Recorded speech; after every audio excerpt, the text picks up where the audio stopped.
Let's talk about changing the diet from Ministry of Healing, 1905 by Ellen G. White. Hello, and thank you so much once again for joining me for our reading of this wonderful book, Ministry of Healing. Before I share with you today's content, I would like to invite you all for a word of prayer. Let us seek the Lord in prayer. Our Father in heaven, hallowed be your name. I'm grateful and thankful for this opportunity to share this message. May this message bring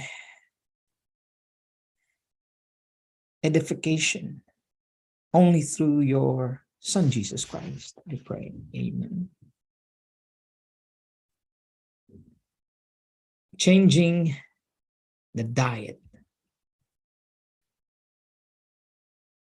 It is a mistake to suppose that muscular strength depends on the use of animal food. The needs of the system can be better supplied and more vigorous health can be enjoyed without its use. The grains with fruits, nuts, and vegetables contain all the nutritive properties necessary to make good blood.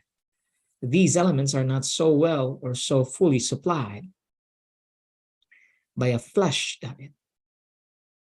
Had the use of flesh been essential to health and strength, animal food would have been included in the diet appointed man in the beginning. When the use of flesh food is discontinued, there is often a sense of weakness, a lack of vigor. Many urge this as evidence that flesh food is essential.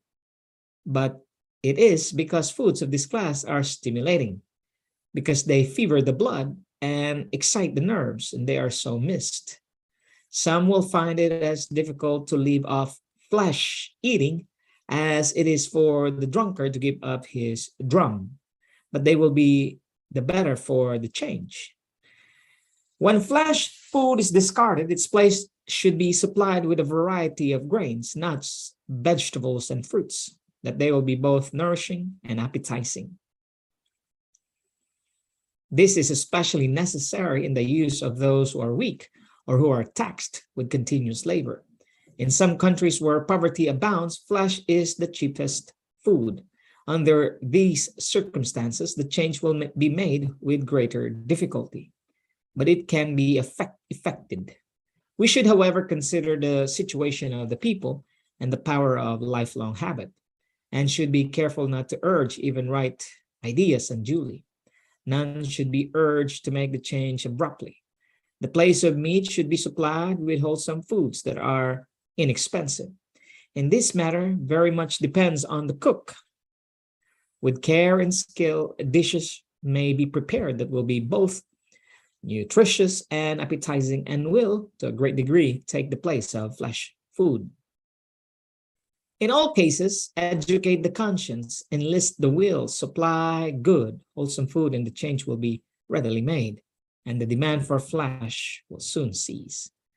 It is not time that all should aim to dispense with flesh foods.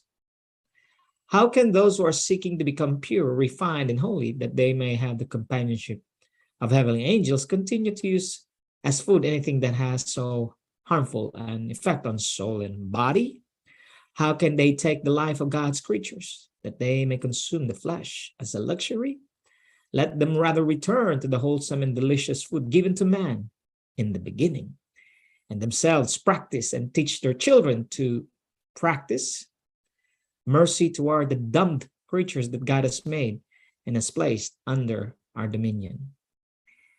Extremes in diet.